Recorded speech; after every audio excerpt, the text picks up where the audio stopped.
Good morning मित्रांनो, सर्वांना शुभ सकाळ. आपण समोर पाहू शकता, हा भारताच्या पश्चिमेचा किनारा अर्थात अरबी समुद्र. आणि ह्या अरबी समुद्रावर आज या ठिकाणी मी आलेलो आहे.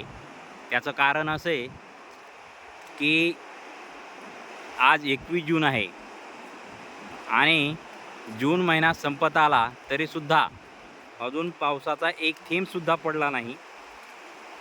हवामान विभागाच्या अंदाजानुसार मान्सून हा अरबी समुद्रात रेंगाळलेला आहे असं त्यांनी सांगितलं बऱ्याच वेळा, सोशल मीडियावरून असेल, न्यूजवरून असेल. आणि या ठिकाणी आपण बघू शकता की म्हटलं अरबी समुद्रामध्ये नेमका पाऊस कुठं आहे, कुठे ढग दिसत आहेत का. आता मी ह्या किनाऱ्यावर आपण बघू शकता, मी सगळीकडून तुम्हाला 360 दाखवतो कॅमेरा फिरवून. हे बघा, हे साईडने बघा तुम्ही, ढग कुठे ढग, फक्त 2 ढग मला या ठिकाणी दिसलेत मित्रांनो. सकाळची वेळ आहे, साधारण 10 वाजेची. आपण पाहू शकता अजून या अरबी समुद्रामध्येच पाऊस दिसत नाही. तर मराठवाडा असेल, पश्चिम महाराष्ट्र असेल, तिकडे विदर्भ असेल, कधी पाऊस यायचा. खरं तर मला असं वाटायला लागलंय की यावर्षी पण दुष्काळ पडतो की काय. आणि त्याचं कारण पण तसं आहे, ते खरं असेल की नाही हे सांगता येणार नाही, ते जाणकारच सांगू शकतात. एक 5-6 वर्षानंतर अशी कंडिशन येतेच, त्याचे टप्पे होतातच. साधारणतः 2 टप्प्याचा मला अनुभव आहे. 5-6 वर्ष चांगला पाऊस पडतो आणि 2 वर्ष दुष्काळ पडतो, 2 ते 3 वर्ष, आणि पुन्हा पावसाचा चांगला टप्पा होतो. तर तसं ह्या वर्षी होण्याची शक्यता वाटते. तेव्हा सर्व मित्रांना विनंती आहे की पाऊस येईपर्यंत पाण्याचा वापर काटकसरीने करावा.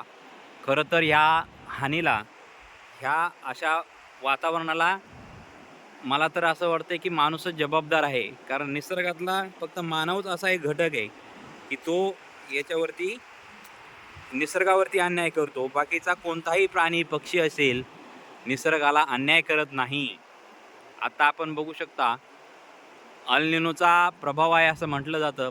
म्हणजे प्रशांत महासागरातलं तापमान वाढल्यानंतर पाऊस येत नाही असं म्हटलं जातं. म्हणजे तिकडे ढग निर्मिती होत नाही. आता इराण, अमेरिका, इस्रायल यांच्या युद्धाची परिस्थिती आहे, त्यामुळे टेम्परेचर वाढलं असावं असा पण थोडा अंदाज वाढतोय. काहींचं मत येत आहे, पण मला नाही वाटत तसं असेल. हा निसर्गाचा म्हणजे सृष्टीचा हा चक्रच आहे की 5-6 वर्ष पाऊस आणि 1-2-3 वर्ष दुष्काळ, अशी कंडिशन मला वाटते. तर आता मी कॅमेरा थोडा झूम करतो. या ठिकाणी आपण बघू शकता हे समुद्राच्या लाटा. आणि एरवी खरं तर इतक्या समुद्राच्या आतमध्ये ह्या जून महिन्यामध्ये येणं शक्यच नव्हतं, कारण या दिवसामध्ये एक तर इथे रिमझिम पाऊस असतो, समुद्राच्या बेफाम लाटा असतात. परंतु या ठिकाणी काहीच नाही मित्रांनो. अतिशय निरभ्र आकाश दिसते व कुठंतरी एखादं ढग दिसते.